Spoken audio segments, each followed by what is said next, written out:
My name is Nadia, and at 67 years old, I never expected to be dealing with family drama like this. After 30 years building my hospitality empire, I thought I had seen it all. Then I discovered my daughter Katherine planned a luxury vacation with friends and her in-laws, deliberately excluding me.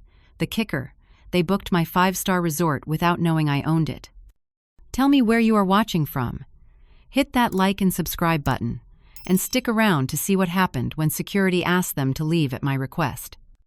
I grew up in a small town outside of Boston, the daughter of hardworking immigrants who taught me the value of perseverance. My parents ran a small bed and breakfast, which sparked my passion for hospitality at a young age.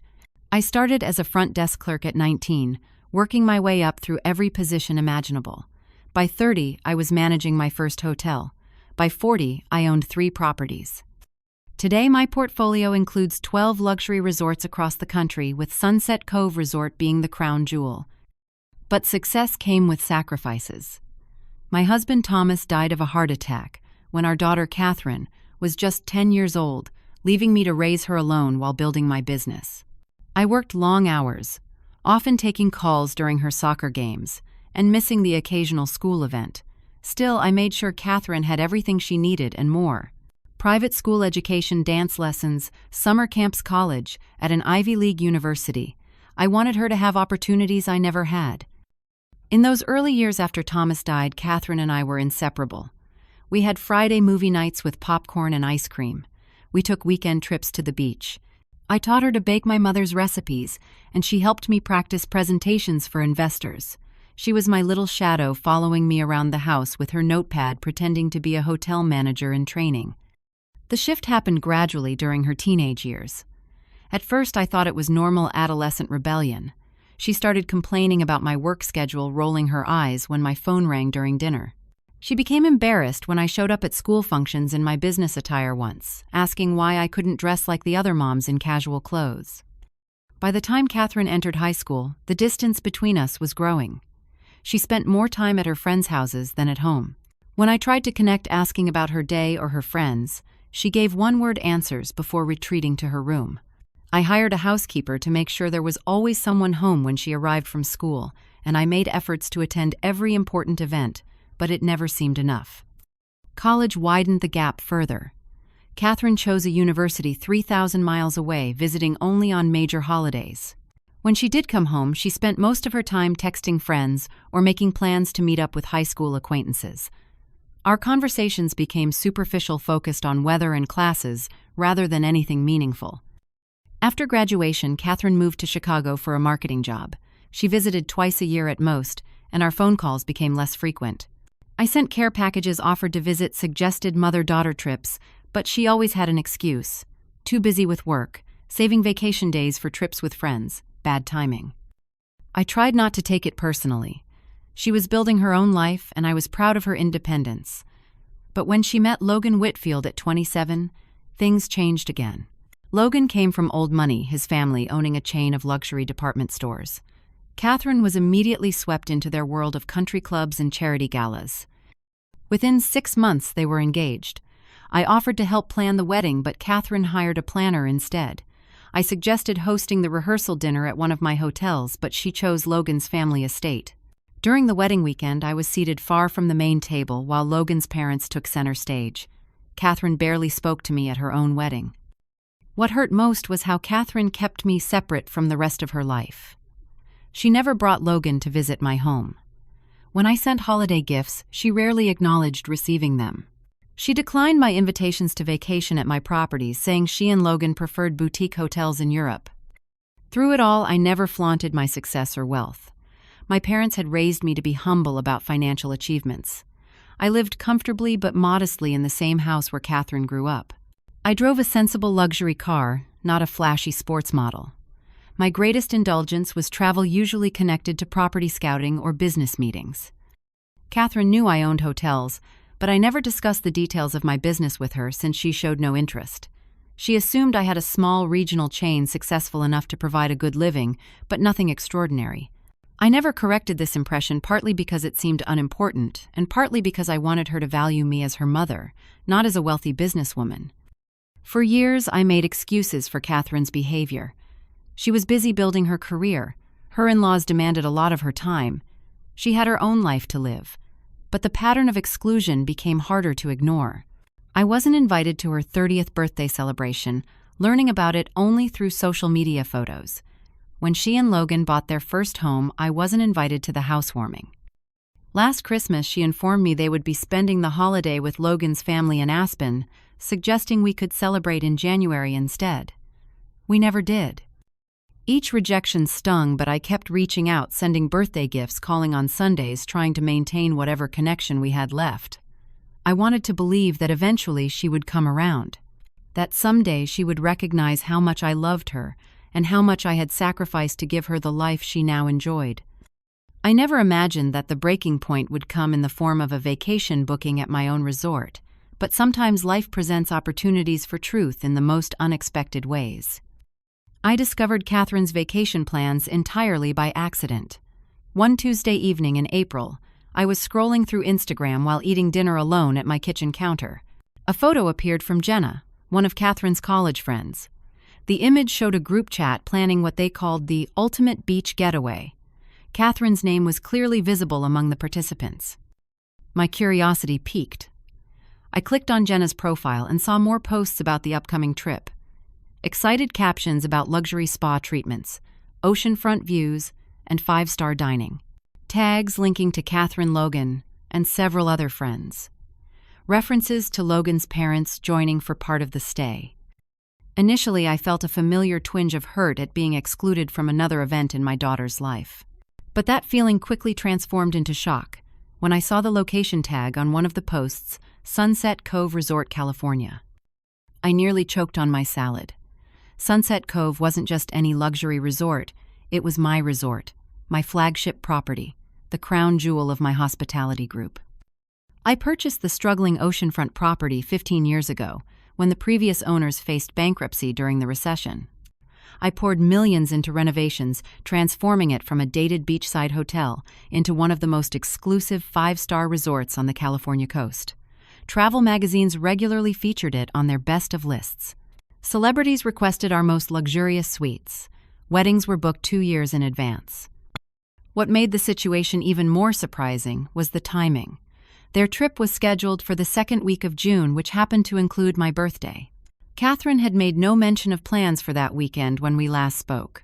No suggestion of a celebration, not even a hint that she would be unavailable. She had simply planned to be across the country on my birthday, without a word. The next day, I called Katherine under the pretense of catching up. The conversation was typical, with her answering my questions about work and life in Chicago with minimal elaboration. When I casually asked if she had any summer travel plans, she hesitated before vaguely mentioning maybe a beach trip with friends.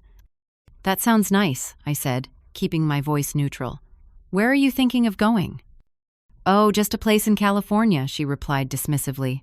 "Logan found it. Supposed to be really exclusive." "How wonderful. When is this trip happening?" I pressed, still maintaining a light tone. "Second week of June," she said. Then, as if suddenly remembering, she added, "Oh, that's around your birthday, isn't it? Sorry about that. Maybe we can do lunch the weekend before or something." I suggested I could fly to Chicago for my birthday weekend instead, but Katherine quickly explained that they would be leaving a few days early to spend time in San Francisco first. The message was clear: I wasn't part of their plans. After we hung up, I sat in my office staring at the wall. Katherine had no idea that the really exclusive place Logan found was owned by her mother. The resort operated under my hospitality group's corporate umbrella, with no obvious connection to my name. I had always been careful to maintain privacy, staying out of promotional materials and media coverage. When I visited my properties, I often did so anonymously, checking in under a different name to experience the resort as a regular guest would. This practice allowed me to maintain quality control without staff feeling the pressure of the owner watching their every move. Only the general manager and a few key executives at each property knew my face. To everyone else, I was just another guest, albeit one who received special attention due to instructions from management. The irony of the situation wasn't lost on me. My daughter, who had been keeping me at arm's length for years, had unknowingly chosen my property for her exclusive getaway. Part of me wanted to laugh at the cosmic joke of it all, but another part felt a deep ache. Why was I good enough to provide the luxury experience she sought, but not good enough to be included in her life? For several days I debated what to do. I could call Katherine and reveal the truth, perhaps, suggesting I join them since I would be visiting the property anyway. I could instruct the resort staff to treat her group with extra special attention, a silent gift she would never know came from me. Or I could do nothing, allowing her vacation to proceed without her ever knowing the connection. As the resort owner, I had access to their reservation details. Katherine and Logan had booked one of our premium ocean view suites for 7 nights. Logan's parents, the Whitfields, would be staying in a neighboring suite for 3 nights in the middle of the trip. 2 other couples, including Jenna and her husband, had reserved deluxe rooms. The group had pre-booked spa treatments, a private beach dinner, and a yacht excursion. The total value of their stay would exceed $20,000. Part of my professional responsibility was ensuring that all guests, especially those booking such substantial packages, had a flawless experience. But how could I ensure quality service for my daughter's group while processing the personal hurt of her deliberate exclusion? As I reviewed their itinerary, something shifted inside me. Years of making excuses for Katherine's behavior, of accepting the smallest crumbs of affection, of always being the one to reach out first, suddenly felt exhausting. Maybe it was time to stop hiding in the shadows of my daughter's life. Maybe it was time for her to see me, truly see me, for who I was both as her mother and as a successful businesswoman.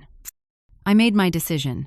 I would go to Sunset Cove during Katherine's stay, not to confront her immediately, but to observe first, to understand who my daughter had become when she thought I wasn't watching. And then, when the moment was right to reveal the truth. The weeks leading up to Katherine's vacation were filled with emotional turmoil. Each morning I woke with a different perspective on how to handle the situation. One day, I would convince myself to call Katherine and simply tell her the truth about the resort. The next day, I would resolve to stay away entirely, allowing her to enjoy her vacation in ignorance. By evening, I would be contemplating elaborate scenarios of accidentally running into her in the resort lobby. I needed an outside perspective, so I called my oldest friend Judith for lunch. We had met in college and remained close through marriages, career changes, and raising children. Unlike most people in my life, Judith knew the full extent of my success and had visited several of my properties. She was also one of the few people who understood the complicated dynamics between Katherine and me. We met at our favorite bistro, and after ordering, I explained the situation. Judith listened attentively, her expression shifting between surprise, amusement, and concern. "So your daughter is going to your resort without inviting you, and she has no idea you own the place," she clarified after I finished. "And this trip includes your birthday weekend?" I nodded, pushing my salad around with my fork. "And Logan's parents will be there along with their friends." "Everyone but me." Judith sipped her water thoughtfully. "You know, Nadia, at some point you have to stop allowing Katherine to treat you this way. You've spent years making excuses for her behavior, and what has it gotten you? More exclusion, more distance." "She's my only child," I said quietly. "What am I supposed to do? Cut her off? Give up?" "No, but you can stand up for yourself. Show her who you really are. Let her see that her actions have consequences." As I considered Judith's words, memories flooded back. Katherine's college graduation, where she had introduced me to her friends as my mom without mentioning my name, then quickly moved on to take photos with her roommates. The Christmas I flew to Chicago with gifts and homemade cookies, only to discover Katherine and Logan had decided last minute to spend the holiday in New York. The countless unreturned phone calls and brief distracted conversations when she did answer. "What would you do?" I asked Judith. "I'd go to the resort," she said without hesitation. "Not to make a scene, but to observe, to gather information. And then when the time is right, I'd have an honest conversation. Katherine is an adult. It's time she saw you as a complete person, not just as the mother she can take for granted." After lunch, I checked Katherine's social media and found a new post, a photo of her packing a suitcase, with the caption, "Counting down to paradise. 6 days until I escape the family drama and work stress for pure luxury." The words stung. What family drama was she escaping? Our relationship had been distant but civil. I couldn't remember any recent disagreements or tensions. Was I the family drama she needed to escape? Over the next few days, Katherine posted more about her upcoming trip, screenshots of weather forecasts for the California coast, a new swimsuit purchase, a list of books for beach reading. Each post reinforced that this trip was a major event in her life, one she was excited about and investing in emotionally, and one that deliberately excluded me. 2 days before Katherine's arrival date, I called the general manager of Sunset Cove, Marcus Johnson. Marcus had been with me for 8 years and was one of my most trusted employees. "Mrs. Harrison, what a pleasant surprise," he greeted me warmly. "What can I do for you today?" "Marcus, I need to arrange a stay at the resort this coming week. I'll be arriving tomorrow. Please book the owner's residence and ensure it's fully stocked." "Of course," he replied, though I could hear the question in his voice. My visits were usually planned months in advance with specific agendas. Also, my daughter Katherine will be arriving with a group the following day.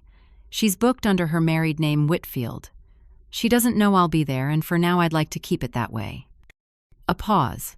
"I understand. Will you want any special arrangements for her group?" "No," I said firmly. "Treat them exactly as you would any other guests. I want to observe normal operations. Please inform only those staff who absolutely need to know about my presence and instruct them to be discreet." After finalizing the details, I sat in my home office, staring at a photo on my desk, Katherine at her high school graduation beaming with pride as I stood beside her. We were both smiling, my arm around her shoulders. When had things changed so dramatically? When had my daughter, who once couldn't wait to tell me about her day, become someone who planned vacations specifically to escape me? Packing for the trip was an exercise in contradictions. I selected casual resort-wear sunglasses and a wide-brimmed hat, items that would help me blend in with other guests. But I also carefully chose a few power outfits, the kind I wore to board meetings and investor presentations, clothes that declared my status and success. I wasn't sure which version of myself I would need to be at Sunset Cove, the unobtrusive observer or the commanding resort owner. The flight to California gave me hours to think. Was I making a mistake? Would confronting Katherine ruin any chance of reconciliation? Or was this an opportunity to finally address the elephant in the room, the growing distance between us that neither of us acknowledged openly? I arrived at Sunset Cove late Wednesday afternoon. Marcus met me personally at the private entrance to the owner's residence, a secluded 3-bedroom villa, separated from the main resort buildings, offering privacy while maintaining easy access to all amenities. "Everything is prepared according to your preferences," he assured me, leading me through the spacious living area with floor-to-ceiling windows overlooking the Pacific. And regarding misplaced elation, he peep-lessed. "Whitfield's group, they're scheduled to arrive around noon tomorrow. They've booked the Ocean Terrace for a private welcome dinner at 7. "Thank you, Marcus. I'll be keeping a low profile initially. If you need me, call my cell rather than the villa line." After he left, I stepped onto the terrace and watched the sunset paint the sky in brilliant oranges and pinks. The sound of waves crashing against the cliffs below normally brought me peace, but tonight my mind was too turbulent for serenity. Tomorrow my daughter would arrive at my resort expecting a luxurious escape from family drama. Little did she know the family she was trying to escape would be watching from the shadows. Katherine's group arrived precisely at noon the next day. From my discreet position at a corner table in the lobby lounge, shielded by a large tropical plant arrangement, and my wide-brimmed hat, I watched their entrance. Katherine looked striking in white linen pants, and a blue silk blouse, designer sunglasses perched on her head. Logan stood beside her in khaki shorts and a polo shirt, his hand resting possessively on her lower back. Behind them trailed 2 couples I recognized from social media as their Chicago friends. My heart constricted at the sight of my daughter, so close yet unreachable. How strange to be a secret observer in her life, when all I had ever wanted was to be an active participant. The front desk manager, Alicia, greeted them with professional warmth. "Welcome to Sunset Cove Resort, Mr. and Mrs. Whitfield. We're delighted to have you with us." Katherine's response was immediate and jarring. "Our room better have the ocean view we paid for," she said, without returning the greeting, "and we need a late checkout on our final day. The 4 o'clock we were promised, not a minute earlier." Alicia maintained her smile. "Of course, Mrs. Whitfield. You've been assigned one of our premium oceanfront suites as booked, and yes, we have the late checkout noted in your reservation." "And we'll need additional towels sent up immediately," Katherine continued. "The 4 in the room won't be sufficient." I frowned, taken aback by her tone. This wasn't the daughter I had raised. I had always emphasized treating service workers with respect, having been one myself for many years. Katherine had worked summer jobs in high school, specifically to understand the value of hard work and empathy toward others in service positions. After check-in, I followed at a safe distance as the group explored the property, making their way to the main pool area. They claimed a row of premium loungers, immediately summoning a pool attendant. "These cushions are damp," Katherine complained loudly. "We need dry ones immediately. And bring us the drink menu. The good champagne, not the house stuff." Throughout the afternoon, I observed similar interactions. Katherine sent back her lunch because the avocado wasn't ripe enough. She complained about the music volume at the pool, then later complained it wasn't lively enough. She snapped her fingers to get servers' attention, interrupted their explanations of the specials, and left minimal tips despite demanding service. Logan and their friends exhibited similar behavior, though none quite matched Katherine's level of entitlement. They acted as if the resort existed solely for their pleasure, with little regard for staff or other guests. That evening, I arranged to have dinner at the restaurant adjacent to the Ocean Terrace where Katherine's group had their private meal. From my table, I could hear snippets of their conversation, including a moment that cut deeply. "So glad we did this trip." Instead of the usual birthday obligation, Katherine was saying, champagne glass in hand. "Mom would have insisted on some depressing dinner where she talks about work the entire time." "Or worse," added Jenna with a laugh. "Tried to join us on this vacation. Could you imagine? She'd be calling the front desk every hour with some complaint." Katherine laughed. "God, yes. She still thinks running those little business hotels makes her some kind of hospitality expert. She has no idea what real luxury looks like." I nearly dropped my fork. Was this how Katherine truly saw me? As an obligation, a nuisance, someone to mock with friends. And her dismissal of my career, reducing decades of hard work and success to little business hotels, revealed how little she knew about my career. Life. The next morning, I received a call from Marcus. "Mrs. Harrison, I wanted to make you aware of a situation. The Whitfield group has made several complaints about their accommodations despite being in our best suites. They're demanding an upgrade to the presidential suite, which is currently occupied by the Johnsons, who are celebrating their 40th anniversary." "What specific complaints have they made?" I asked, already suspecting the answer. "The view isn't panoramic enough. The bathroom amenities aren't sufficient. The minibar selection is limited." Marcus sounded apologetic. "Standard protocol would be to offer a room refresh and additional amenities, but Mrs. Whitfield is insisting on the upgrade." "Follow standard protocol," I instructed. "Do not displace the Johnsons. Offer the room refresh and premium amenities package, but no suite upgrade."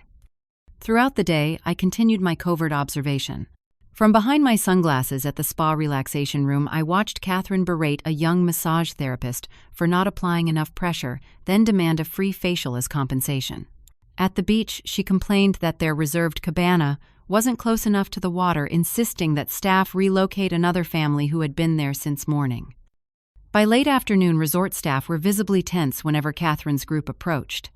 Employees who normally exuded confident professionalism now seemed nervous and hesitant. During my regular evening meeting with Marcus, he confirmed my observations. Several staff members have requested not to be assigned to the Whitfield group, he admitted.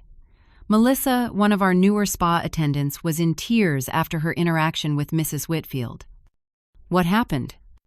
"Mrs. Whitfield requested a specific body scrub that we don't carry. When Melissa offered alternatives, Mrs. Whitfield suggested she was incompetent and demanded to speak with management. She then insisted her entire spa treatment should be complimentary, due to the inconvenience." I closed my eyes briefly, embarrassment and disappointment washing over me. "How did you handle it?" "I offered a 20% discount on the treatment, which she eventually accepted, though not graciously." The third day brought even more difficult behavior. The Whitfield senior Logan's parents arrived mid-morning. They were immediately incorporated into Katherine's approach with Mr. Dodd, Whitfield loudly proclaiming at check in that he expected VIP treatment due to his status. That afternoon, I witnessed an incident that would become the turning point. Katherine and her group were at the adults-only infinity pool, which had specific rules about noise levels to maintain the tranquil atmosphere. Despite clear signage and gentle reminders from staff, the group became increasingly loud, playing music from a portable speaker and shouting to each other across the pool. When a young pool attendant named Tyler respectfully asked them to lower their volume, Katherine's response was immediate and harsh. "Do you have any idea who my father-in-law is?" she demanded, gesturing to Mr. Whitfield. "We spend more on vacations each year than you probably make in salary. If we want to enjoy ourselves, we will." Tyler, maintaining his professionalism, explained that the request was out of consideration for other guests. "Those other guests should thank us for elevating this place," Logan interjected. "Without premium customers like us, this resort would be nothing." The confrontation escalated when another guest, an older woman trying to read quietly, supported Tyler's request. Katherine turned on her, suggesting she move to the kiddie pool if she wanted quiet. Tyler, now visibly uncomfortable, but still professional, said he would need to involve management if they couldn't respect the pool policies. "Go ahead," Katherine challenged. "I'm sure your manager would love to hear how you're harassing the resort's best customers." I watched in dismay as Tyler walked away, his shoulders slumped. The young man had done nothing wrong, had been nothing but respectful, and yet had been treated abominably by my own daughter. That evening, Katherine's group had dinner at the resort's signature restaurant. I positioned myself at the bar where I could observe without being obvious. Their loud conversation disrupted nearby diners. They sent back multiple dishes and wine selections. Katherine complained that her steak was overcooked, though I clearly saw it was the medium rare she had ordered. The final straw came when Logan, apparently intoxicated, knocked over a full bottle of red wine, shattering glass and splashing wine onto a neighboring table's white tablecloth and a woman's designer dress. Instead of apologizing, Logan laughed it off, while Katherine snapped at the server for placing the bottle too close to the edge. When the restaurant manager approached to address the situation, offering to pay for the affected guest's dry cleaning, Katherine dismissed him with a wave. "Just add it to our room bill, whatever. These things happen." No apology, no acknowledgement of the disruption, no recognition of the distress caused to the other guests or the extra work created for the staff. I returned to my villa that night with a heavy heart but clear resolve. The woman I had observed for 3 days was not the daughter I had raised. Somewhere along the way, Katherine had transformed from a sometimes distant but basically respectful person into someone who treated others as beneath her, someone who used perceived status to justify poor behavior, someone who had not only excluded me from her life but would have been embarrassed by my presence because of her own actions, not mine. It was time for the charade to end. The next morning, I met with Marcus and his executive team in the resort's private conference room. I had made my decision overnight and needed their support to implement it properly. "I've been observing the Whitfield group for 3 days," I began, "and their behavior falls well below the standards we expect from guests at Sunset Cove. They have been consistently disrespectful to staff, disruptive to other guests, and dismissive of our policies." I outlined specific incidents from the pool confrontation to the restaurant scene, then continued. Under normal circumstances, this would warrant a formal warning, followed by potential removal if the behavior continued. However, this situation is complicated by my personal connection. The team listened attentively as I explained that Katherine was my daughter but didn't know I owned the resort. Their expressions ranged from surprise to understanding. "Here's how we'll proceed," I said, straightening my shoulders. "Marcus will deliver a formal warning this morning regarding their behavior. If further incidents occur, which I believe they will, based on the pattern established security, we'll request that they leave the property. At that point, I will reveal myself as both the owner and Katherine's mother." Marcus nodded thoughtfully. "Mrs. Harrison, are you certain this could permanently affect your relationship with your daughter?" "I'm aware of the risk," I replied. "But continuing to enable this behavior would be a disservice to both Katherine and our staff. Sometimes the most loving thing a parent can do is establish boundaries." The plan was set in motion. Marcus personally visited Katherine and Logan's suite at 11 that morning to deliver the warning. From my position in the security office watching via the lobby cameras, I saw them emerge. 30 minutes later, Katherine's face flushed with anger. They headed to the main pool, claiming their usual loungers with theatrical sighs and eye rolls, clearly discussing their conversation with management. Staff members gave them a wide berth, serving efficiently but minimizing interaction. For a few hours, the situation remained tense but controlled. Katherine's group kept their music lower and their voices more moderated. I began to wonder if the warning had been sufficient, if perhaps the confrontation I had planned would be unnecessary. Then came the incident that would force my hand. Katherine's group had moved to the beach area, occupying a premium cabana. They ordered multiple rounds of cocktails, becoming increasingly loud as the afternoon progressed. Around 4 o'clock, Logan's friend James decided to smoke a cigar directly under their cabana, despite prominent signs prohibiting smoking on the beach. When beach attendant Sophia politely informed him of the policy offering to direct him to the designated smoking area on the terrace, James waved her off dismissively. Katherine interjected, "Just let him enjoy his cigar. No one cares about some stupid rule." Sophia respectfully stood her ground. "I'm sorry, ma'am, but it's not just a resort rule. It's a county ordinance. We could be fined if smoking is permitted on the beach."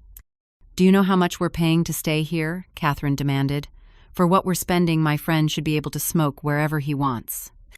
The confrontation attracted attention from nearby guests. A family with young children at the next cabana looked uncomfortable, the parents exchanging concerned glances.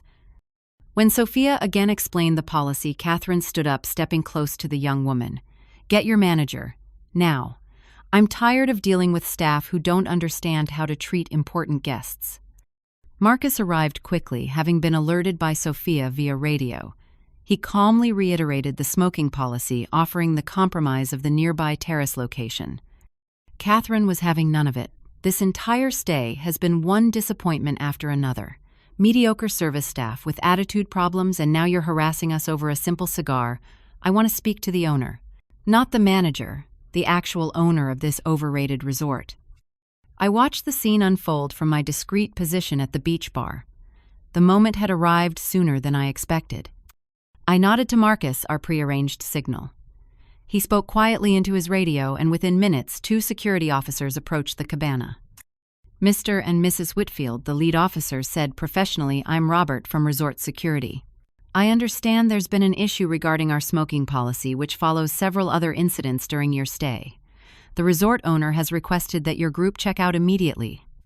The reaction was immediate and explosive. Katherine jumped to her feet, face contorted with indignation.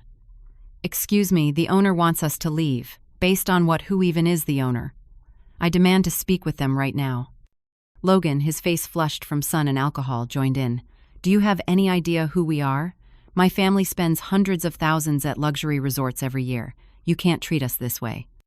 The security officers remained calm, explaining that the decision was final and that the group would be refunded for their remaining nights.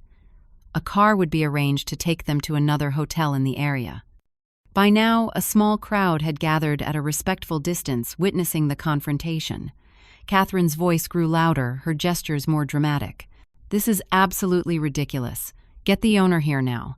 I want to see the person who thinks they can kick us out." That was my cue.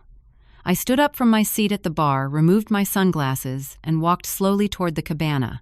As I approached, Katherine was still berating the security officers, her back to me. "Katherine," I said quietly. She spun around, her angry expression freezing in shock as she registered my presence. "Mom, what are you doing here?" I maintained a calm demeanor despite my racing heart. "I'm here because this is my resort, Katherine. I own Sunset Cove." The color drained from her face. Logan's mouth dropped open. The Whitfield seniors who had joined the commotion stared in confusion. "That's not possible," Katherine finally managed. "You run those small business hotels. This island. This is a luxury resort."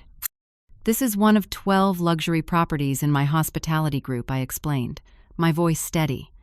"I purchased Sunset Cove 15 years ago and oversaw its transformation into the 5-star destination it is today."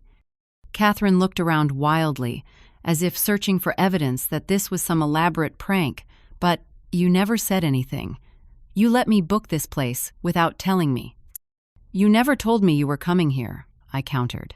"In fact, you deliberately excluded me from your plans, even though your trip coincided with my birthday. I discovered your reservation by chance." The realization of what had happened slowly dawned on her face, followed quickly by defensive anger. "So you've been spying on me, having your staff report on me. That's why we're being asked to leave, because of some twisted revenge plan. I shook my head. No, Katherine. You're being asked to leave because of your behavior. I've personally witnessed how you've treated the staff, other guests, and the property itself. Your actions, not your relationship to me, are the reason for this decision. Logan stepped forward, suddenly conciliatory. Mrs. Harrison, surely we can discuss this privately. There must be some misunderstanding. I agree, I said. We should continue this conversation in private. Security will escort your friends to the lobby while we talk. My residence is nearby. Katherine looked at her friends and in-laws, embarrassment and anger battling on her face. Jenna, who had mockingly dismissed the idea of my joining their vacation, couldn't meet my eyes. Mr. Whitfield, who had boasted about his status, looked deeply uncomfortable.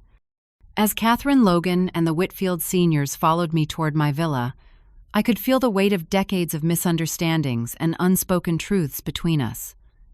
The confrontation I had both dreaded and needed had finally begun. The walk to my private villa was silent and tense. Katherine kept several paces behind me, her arms crossed tightly across her chest. Logan attempted a strained smile whenever I glanced back, while his parents whispered to each other, casting curious looks my way.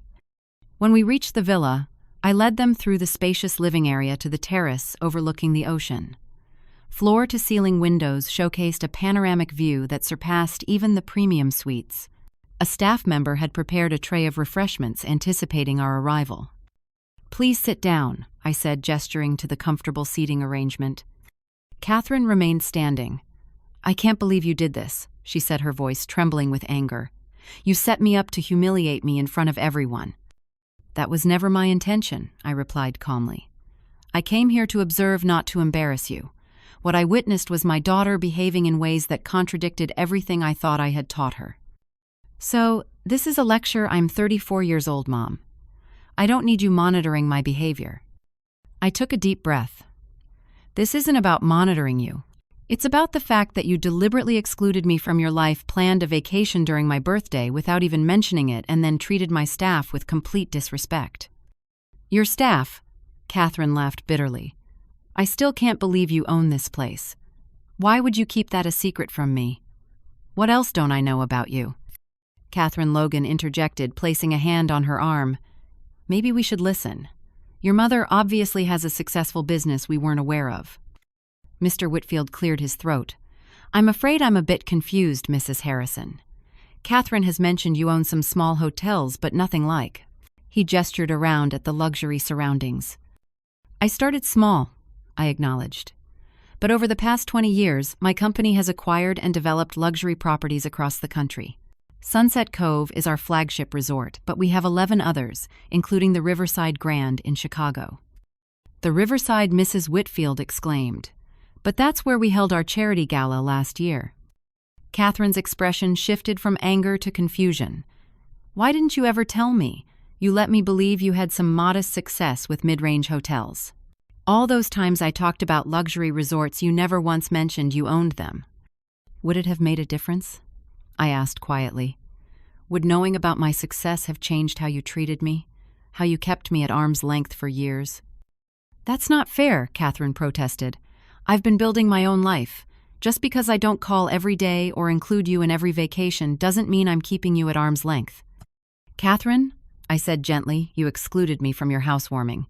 You spent last Christmas with Logan's family without even discussing alternatives with me. You planned this trip during my birthday weekend and lied about it when I asked directly.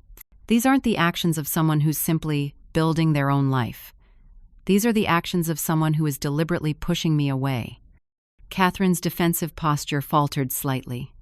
She finally sat down, though, at the furthest seat from me. "It's not that simple." "Then help me understand," I said. "Because from where I stand, it seems like you've been embarrassed by me for years. And after seeing how you behave when you think I'm not around, I'm beginning to wonder if the embarrassment actually runs in the other direction." Logan looked uncomfortably between us. Perhaps Katherine and Mrs. Harrison should speak privately. "No," Katherine said firmly. "Whatever she has to say, she can say in front of everyone." I nodded, accepting her terms. "Very well.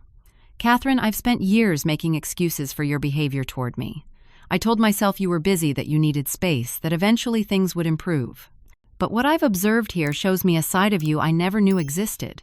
You've been rude to staff, disruptive to other guests, and dismissive of resort policies. You mocked me to your friends, calling me an obligation and dismissing my career. Is this who you've become? Someone who believes status and money entitle you to treat others poorly? Katherine flinched at my words but quickly rallied. You're exaggerating. We've had a few complaints about service, that's all. And private conversations between friends shouldn't be spied on. I didn't need to spy to hear you in the restaurant, I pointed out. And there's a difference between having legitimate complaints and the behavior I witnessed. You made a young spa attendant cry, Katherine. You berated a pool attendant for simply doing his job. You showed no remorse when Logan's actions ruined another guest's evening and clothing. Katherine glanced at Logan, who had the grace to look ashamed. That was an accident, she muttered. Accidents happen, I agreed. How we respond to them reveals our character. Mr. Whitfield cleared his throat again. Mrs. Harrison, if I may. It seems there are deeper issues here than just this vacation. Katherine has always spoken of you. Well, rather minimally, to be honest. She's mentioned you work a lot and aren't particularly involved in her life. I couldn't help the small, sad laugh that escaped me. Is that what you believe, Katherine? That I'm not involved because I don't want to be? I've spent years reaching out, inviting you to visit, offering to come to Chicago, suggesting vacations together. You've declined every overture. I send birthday and Christmas gifts that go unacknowledged. I call and get voicemail text and get brief replies days later. I've tried to be involved in your life in every way you would allow, which has been very little. For the first time, Katherine looked uncertain. You're always busy with work. Always have been, even when I was growing up. I worked hard to provide for us after your father died, I acknowledged. But I never missed your important events. I was at every recital, every parent-teacher conference, every game you played in. I helped with homework, made dinner every night, created special birthday celebrations. Yes, I took business calls and worked late sometimes, but I was present, Katherine. I was there. Mrs. Whitfield looked thoughtfully at Katherine. Dear, is it possible you've misremembered some things? Logan often tells me how his childhood memories changed when he found his mother's old calendars and realized she'd attended more of his events than he recalled. Katherine's expression tightened. This isn't about childhood, it's about now. Mom expects me to arrange my life around her, to invite her to everything, constantly make her the center of my world. Is that true, Mrs. Harrison? Logan asked carefully. I shook my head. No, I've never expected Katherine to make me the center of her world. I have my own full life with friends, work, travel, and hobbies. What I've wanted is simply to be included sometimes. To not be an afterthought. To receive the basic consideration any family member deserves. Like being told when your daughter is vacationing at your own resort during your birthday. Mr. Whitfield supplied a new understanding dawning on his face. Katherine looked at her father-in-law, betrayal in her eyes. You're taking her side. There shouldn't be sides in family, he replied gently. But I'm beginning to think we haven't heard the full story about your relationship with your mother. Logan turned to Katherine. You told me your mother was uninvolved and uninterested in our lives, that she was too wrapped up in her small business to make time for us. That's why we haven't invited her to more events. A flush crept up Katherine's neck. She is wrapped up in her business. Just because it's bigger than I thought doesn't change that. Katherine, I said softly, I've built this business over decades. It runs smoothly with excellent management teams at each property. I could step away for months and everything would continue functioning perfectly. Work has never been the barrier to our relationship. Your perception of me has been. For several long moments, Katherine was silent, staring out at the ocean. When she finally spoke, her voice was quieter. You've been watching me for days, judging me. I've been observing who you are when you think I'm not around, I corrected. And yes, I've been disappointed. Not because you're imperfect, Katherine. We all are. I've been disappointed because you've displayed a sense of entitlement and disrespect that contradicts the values I tried to instill in you. So what now, she asked, a defensive edge still in her voice. You've made your point. We'll leave the resort. End of story. That's your choice, I replied. But I hope this can be a beginning rather than an end. A chance for honesty between us after years of misunderstandings and assumptions. Logan looked at his watch. and then at Katherine. Our friends are probably wondering what's happening. Should I go update them? Katherine nodded, and Logan excused his parents, following after exchanging awkward goodbyes. When we were alone, Katherine's carefully maintained facade cracked slightly. "I didn't know it was your birthday weekend," she said quietly. "I mean, I realized it when we talked, but the trip was already planned by then." It was a small admission, but it felt like the first truthful exchange we'd had in years. "I believe you," I said. "But that doesn't explain all the other times, Katherine. All the holidays and milestones we could have shared, but didn't, because you kept me at a distance." She looked down at her hands. "It's complicated." "I'm listening," I said. "I have all the time in the world to understand." For the next hour, we talked more openly than we had in years. Katherine admitted that she had grown up feeling in my shadow, intimidated by what she perceived as my perfect competence in business and parenting. As she entered adulthood, rather than risk disappointing me or feeling inadequate by comparison, she had found it easier to keep me at a distance. "And then I met Logan and his family," she explained. "They were so different, so relaxed about everything, so casual with their success. I guess I started to see your work ethic and privacy about finances as old-fashioned or even embarrassing. So you reinvented your narrative," I suggested. "Made me the distant work-obsessed mother to explain why I wasn't more present in your life when in reality you were the one creating the distance." Katherine didn't deny it.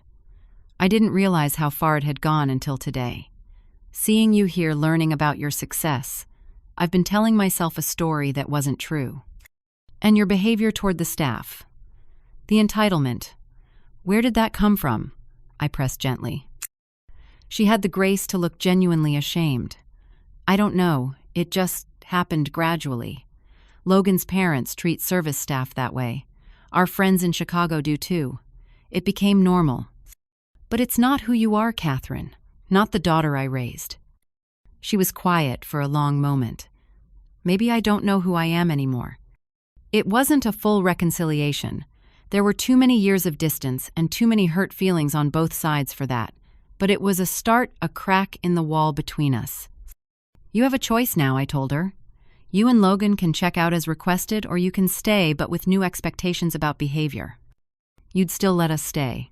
After everything." "You're my daughter," I said simply. "I've never stopped wanting you in my life even when you pushed me away. But if you stay, things need to change both here at the resort and between us personally." Katherine considered this. "I should talk to Logan, and I owe some apologies to your staff." "Yes, you do," I agreed, "especially to Melissa and Tyler." She nodded, standing up. "I'll go find Logan and think about what you've said. This is a lot to process." "Take your time," I said. "I'll be here." After Katherine left, I remained on the terrace emotionally exhausted, but feeling more hopeful than I had in years. The wall between us had not come down entirely, but for the first time we could see through it to the possibility of something better on the other side. Later that evening, I received a call from Marcus. Katherine and Logan had apologized to the staff members they had treated poorly and had requested to stay with their friends, checking out as originally demanded. The Whitfield seniors had already moved to another hotel, claiming a previously arranged dinner with friends required them to be closer to the city. The remaining days of Katherine's stay were markedly different. She and Logan kept to themselves mostly, though they joined me for dinner one evening, a stilted but civil affair where Logan asked thoughtful questions about my business, and Katherine listened more than she spoke. On my birthday, I found a small wrapped package outside my villa door. Inside was a delicate silver bracelet and a card that read simply, "Happy birthday, Mom. I'm sorry I forgot who you are. Katherine." It wasn't a perfect ending, but it was a new beginning. And sometimes that's the best birthday gift of all. 6 months after the Sunset Cove incident, as I've come to think of it, I sat across from Katherine at a small Italian restaurant in Chicago. The autumn chill had settled over the city, and through the window I could see leaves swirling along Michigan Avenue. This was our third dinner together since the confrontation at the resort, each one progressively less awkward than the last. "Dad would have turned 70 next month," Katherine said, twirling pasta around her fork. "Do you ever wonder what he would think of our lives now?" The question surprised me. Katherine rarely mentioned her father having been so young when he died. "I think he would be proud of you," I said carefully. your career success, your beautiful home. But mostly, I think he'd be happy to see us here together talking." Katherine nodded, a small smile playing at her lips. "You never remarried. Was that because of me? Because you were focused on raising me?" "Partly," I admitted, "but also because I never met anyone who measured up to your father. And then as years passed, I became comfortable with my independence. I had you, my work, my friends. It was enough." These kinds of conversations, honest and reflective, had become possible in the months following our confrontation. The wall between us hadn't disappeared entirely, but we had begun creating doorways through it, spaces where we could meet and truly see each other. The change hadn't happened overnight. After returning from Sunset Cove, Katherine had gone through what she described as an identity crisis, questioning the person she had become and the values she had adopted. Logan, to his credit, had supported her self-examination, even suggesting they attend counseling together to address some patterns in their relationship. 2 weeks after the resort incident, Katherine had called me, her voice hesitant but determined. "I've been thinking about what happened," she said. "About how I treated the staff and how I've been treating you for years. I'm not proud of either." That call had led to our first dinner, a tense affair, where we both chose our words with painful care. The second dinner, a month later, had been marginally more relaxed. Now, at our third meeting, we were finding a tentative rhythm, learning how to be mother and daughter again in a new, more authentic way. "I've been meaning to ask, Katherine," said, breaking into my thoughts. "The other properties in your group, where are they?" I smiled, appreciating her genuine interest. "Besides Sunset Cove and the Riverside in Chicago, we have resorts in Hawaii, Colorado, Florida, and New York. Plus smaller luxury boutique hotels in Boston, Seattle, New Orleans, Washington, D.C., and Santa Fe. And we just broke ground on our first international property in Costa Rica." Katherine's eyes widened. "That's incredible, Mom. I had no idea your business was so extensive. Why did you never talk about it?" "I did in the beginning," I reminded her gently. "But you seemed uninterested, so I stopped bringing it up.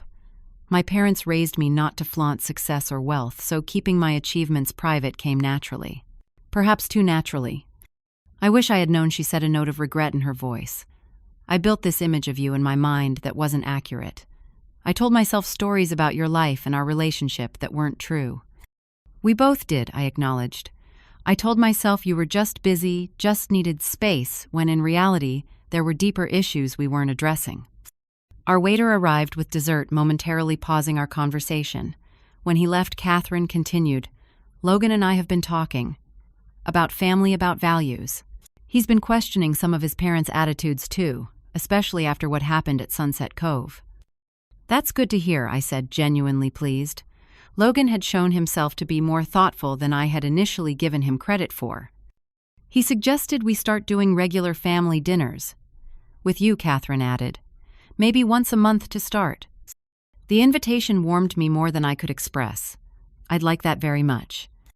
As we finished our meal and prepared to leave, Katherine hesitated, then asked, "Would you like to see our new house? We moved last month to a smaller place in Lincoln Park. It's actually not far from here." "I'd love to," I said, careful not to seem too eager and overwhelm this fragile new connection.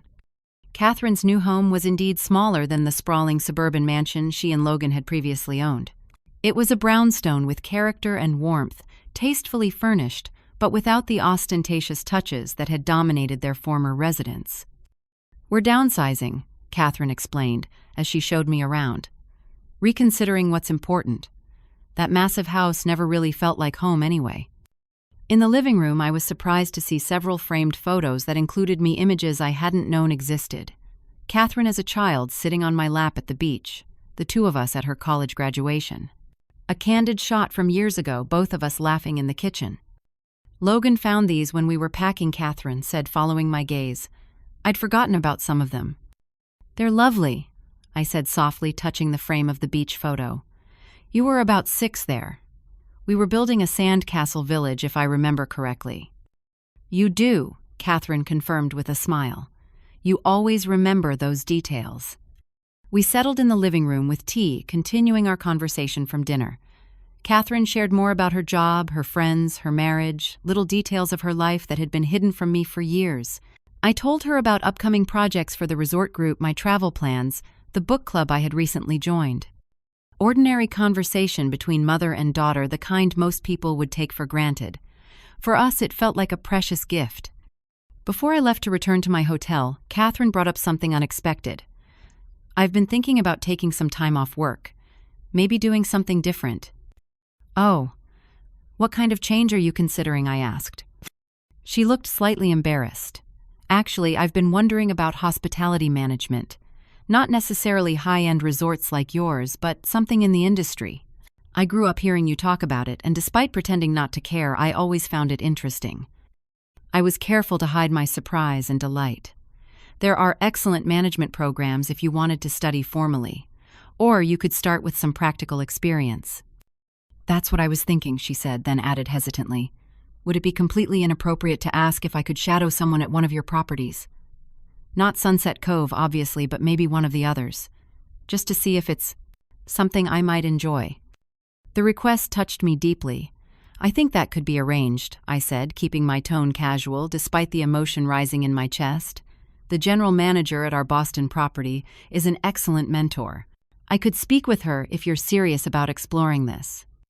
I am, Katherine said with unexpected firmness. I want to understand what you built, what you've accomplished. On the taxi ride back to my hotel, I reflected on the remarkable transformation of the past 6 months. The painful confrontation at Sunset Cove had been a necessary catalyst, forcing us both to confront uncomfortable truths about our relationship and ourselves. I had learned that hiding my success, however well-intentioned, had created a false image that contributed to our estrangement. By downplaying my achievements out of modesty or fear of seeming boastful, I had unknowingly helped Katherine construct a narrative about me that wasn't accurate.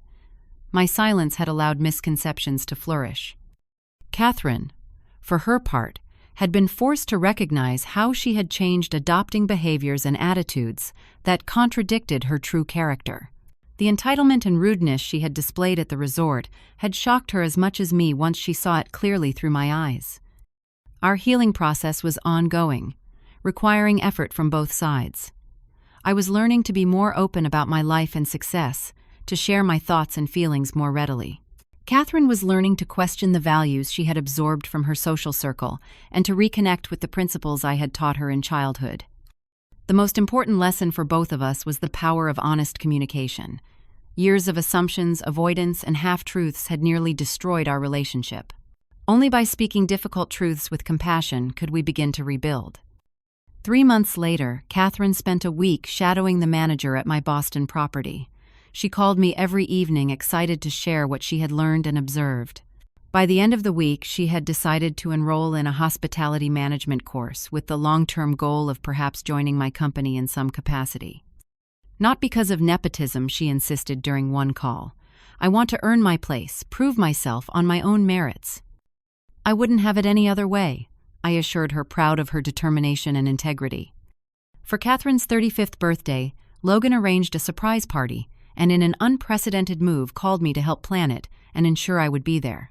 The gathering included friends I had never met, colleagues I had heard mentioned, but never encountered, and a few relatives from Logan's side who regarded me with curious interest.